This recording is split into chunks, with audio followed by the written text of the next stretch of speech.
If you've got a lift or leveling kit on your 2019 and newer Ram 1500, or even if your truck is otherwise stock, upgrading your upper control arms is a must for proper suspension alignment and performance. This set of tubular control arms from ReadyLift features additional strength and flexibility to get your truck aligned and driving properly no matter what sort of conditions you may encounter. Just a quick note about fitment before we dive in though, this kit will fit all 2019 and newer Ram 1500s, excluding RHO and TRX models.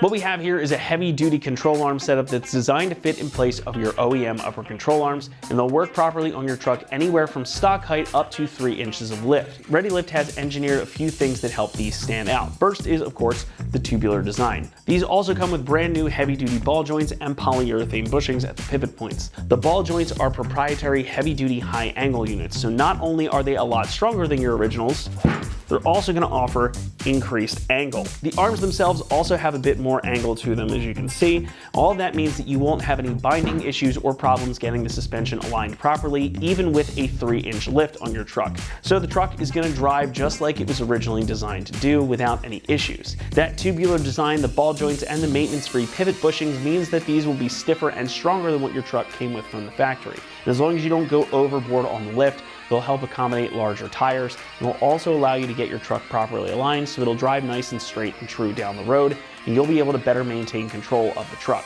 You'll also have more positive feedback and more immediate response from your suspension and steering. These are going to deflect a lot less than standard rubber bushings in your original control arms, so things won't move around as much over bumps or during turns. It just makes things a bit more responsive and easier to control. Now, those ball joints are also greasable. There is an integrated fitting up top so you can relubricate them and help extend their life.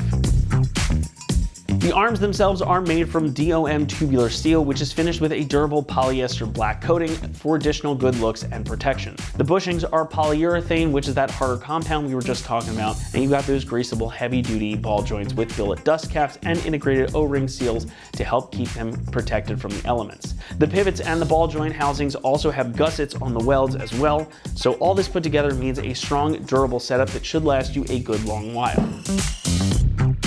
Pricing comes in at about $600, making these a more premium option within the segment. If you're looking to upgrade and you want something that's going to last you a good long while and be a really good fit for your truck and allow you the flexibility for other modifications, these are going to be a great choice. Just be willing to spend a little bit of money on them.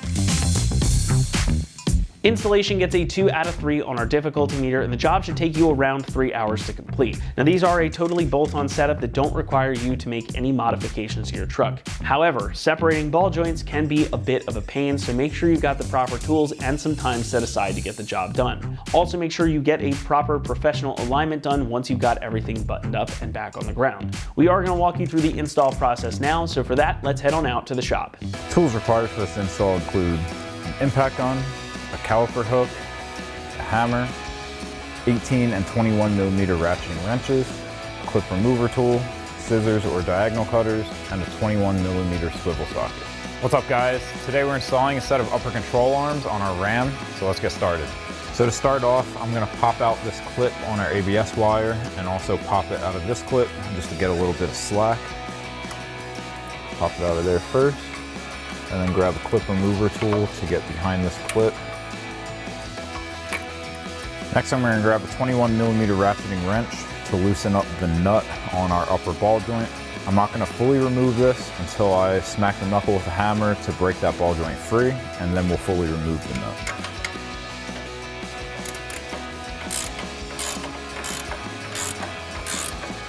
Now make sure you keep your fingers out of the area between the nut and the knuckle, just in case this pops free by itself.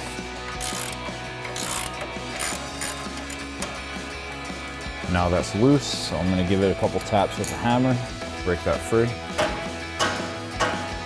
And then once you got it popped free, you can pull down on your upper control arm and fully remove that nut. And now we just have a bolt on each side that's holding this in, and we've got these flag nuts in between that we'll remove as well. I've got a 21 millimeter swivel socket on here just to give me some room. So I'm going to push this fender liner back and then loosen up this bolt. And I'll hop over here and just do that same thing.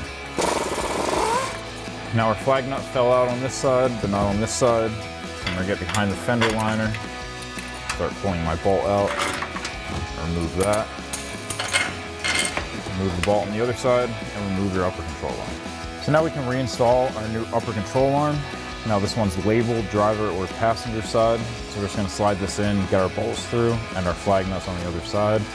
Now I added a caliper hook here, just connecting the knuckle to the strut. That way we're not putting tension on our brake line as we would if we let it fall forward. So slide this into the mount. Once you have your bolt through, grab your flag nut, put it over there, and then start threading your bolt into it. And then we'll just do that same thing on the other side here. Slide that flag nut on, thread your bolt into it. Now I'm not going to tighten those until we get everything set back up, and then I'm going to jack up on our lower control arm to put a load on our suspension before we tighten down these bushings. If you tighten it down when it's in full droop, then once you lower your car down to the ground, your bushing is going to rotate, it's going to be squeezed, and you can risk tearing the bushing.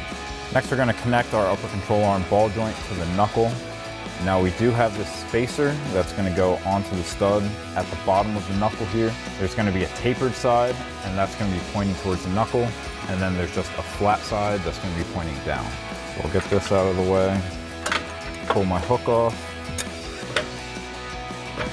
and then get that tapered side of your spacer on, and then thread on your nut underneath it. So now I'm going to take an 18mm ratcheting wrench and tighten down our ball joint nut.